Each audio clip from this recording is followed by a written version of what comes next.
ఎవరైనా ఎంత పెద్దవాళ్ళు దీనిపైన ఇంకా ఉన్నారో వాళ్ళని కూడా అరెస్ట్ చేయాలని కూడా మేము డిమాండ్ చేస్తాం.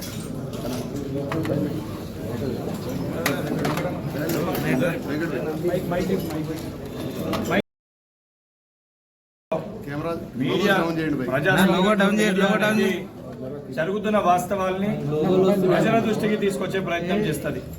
ఆ వాస్తవాల్ని ప్రజల దృష్టికి తీసుకొచ్చే ప్రయత్నంలో భాగంగా మా న్యూస్ టెలికాస్ట్ చేసిన అంశాలపైన ఉద్దేశపూర్వకంగా ఏదైతే బీఆర్ఎస్ పార్టీ నాయకులు ఒక ట్వీట్ పెట్టి వాళ్ళ కార్యకర్తల్ని రెచ్చగొట్టి ఈరోజు ఆఫీస్ పైన దాడులకి పాల్పడే విధంగా వివరించడం జరిగింది.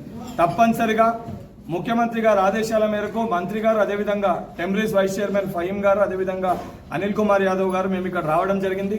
తప్పనిసరిగా ఈ యొక్క దాడిని తీవ్రంగా ఖండిస్తున్నాము.